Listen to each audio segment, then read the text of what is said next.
Today I want to record a video about making sure that the well-intentioned people in your life are not always the ones that are guiding you with every decision you make.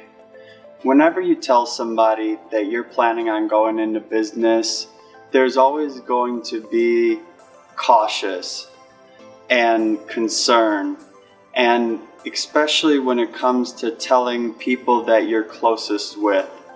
And while you definitely want to make sure that your spouse, significant other, is on board with your plan, at the same time, people like your mom and your dad, depending, not everybody has owned a franchise.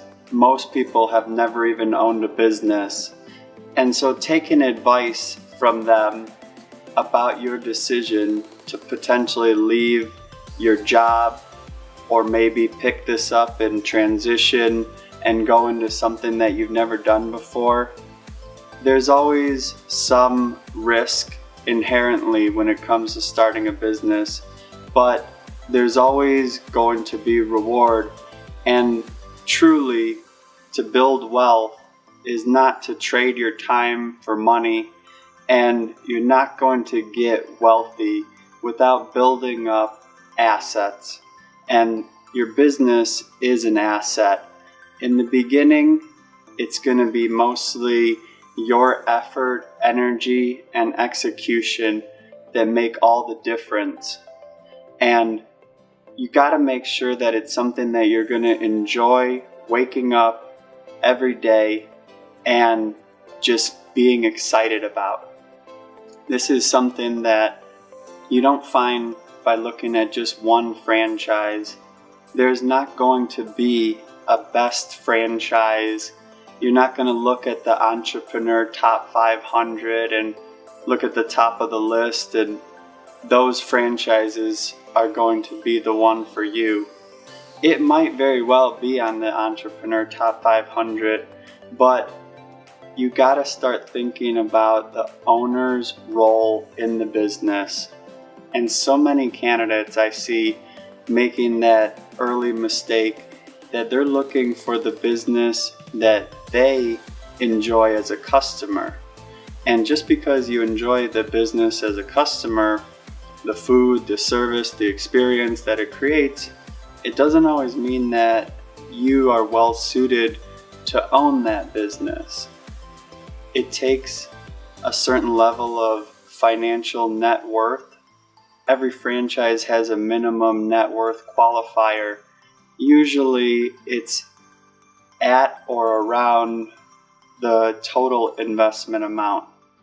This is something that you want to make sure the investment you get into fits what your budget will allow, and make sure that it's going to be comfortable to get through that ramp up period.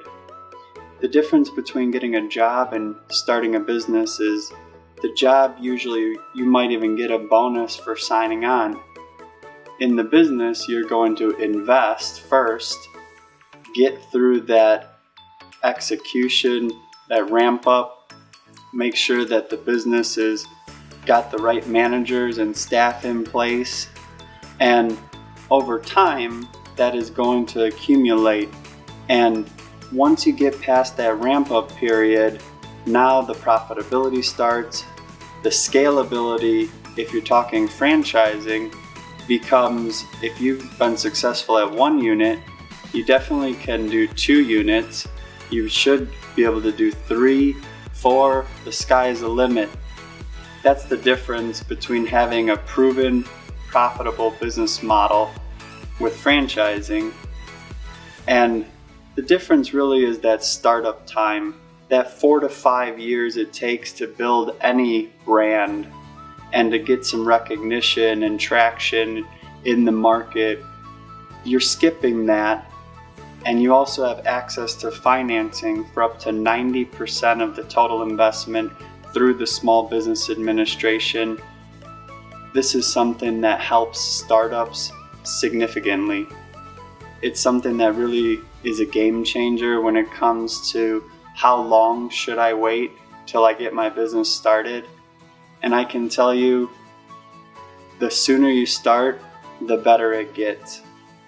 There's so many advantages to owning a business, everything from taxes to being able to control your own destiny, control your time, make your own schedule. It's something that I would never trade back for any salary, bonus, you name it. That freedom it provides, that control, and not to mention, I know that as we all get older, we all have to think about one day, what's our plan for retirement? These franchises, on average, can sell for upwards of 4 to 5 times multiple if they are profitable, they are ran correctly, they have key management in place. You can expect that kind of return from a profitable, successful business at the end. You could also put a manager in place, have them running the day-to-day. I hear franchisees all the time talking about spending 10, 15 hours a week in their business, owning multiple locations, and they're not doing it by being there every day.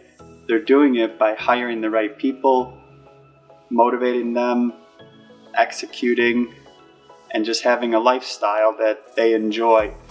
And it's all about your goal and what you're determining to be your standard of living. And with the franchise, you can control that. No one could ever lay you off. And that's really powerful in today's world. That's all I want to say. If anyone has questions, link below, book a time with me. Happy to talk to anybody about franchising and look forward to hearing from you guys.